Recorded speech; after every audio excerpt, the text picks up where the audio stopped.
Hi guys, samahan niyo ako pumasok as out student grade 12. And prepare ko na nga yung mga gagamitin ko sangkap sa pagluluto ng corned beef mamaya. At ang gagawin ko pala sa corned beef guys is ilalagay ko sa loob ng itlog.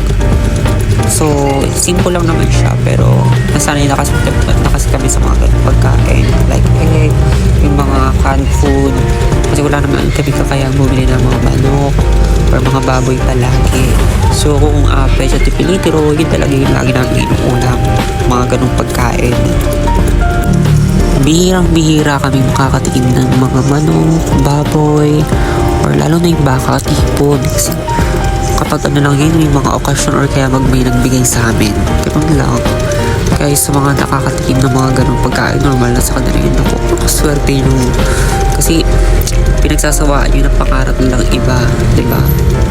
Pinagsasawaan nyo lang pangarap na ng iba. So OA naman sa ganun, pero totoo lang yun guys.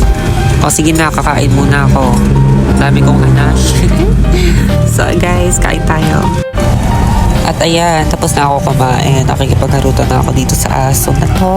Ito palang aso namin na to is 2020 pa lang siya. Nasa amin na. Matanda na yan. Kita nyo sa mukha. Pansinin nyo yung mukha niya. May white na siya. Matanda na siya guys. Bali, papa ko pa ng obedience sa amin. At ayan, maharot din siya. Ang hirap nga lang paliguan. Ayan, nagharot-harot muna kami bago ko maligo. At nagre-ready na nga ako papunta ng school. Diyos ko, ako malate. Sa mga oras nga na to eh.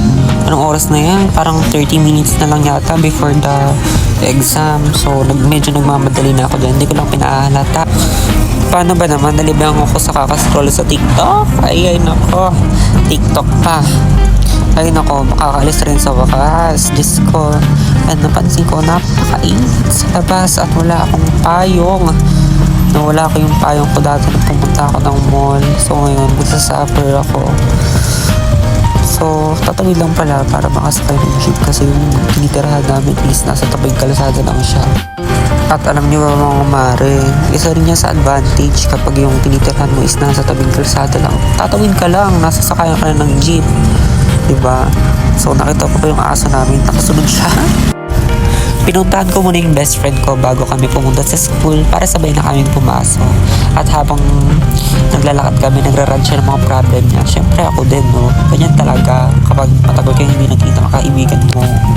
Magkikwentuhan talaga ng mga problemang pinagdadaanan nyo. Pero aminin natin guys, masarap sa paramdam yung may tao kung nasasabihan ng mga problema mo.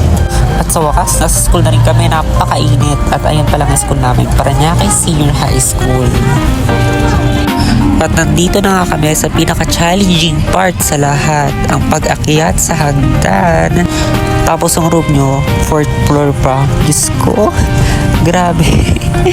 Ako pag ako talaga naging presidente, magpapalagay ako ng elevator sa lahat ng public school. Charot. At after mapawisan at mainitan, finally, nasa room na tayo. Ay, Diyos ko, grabe.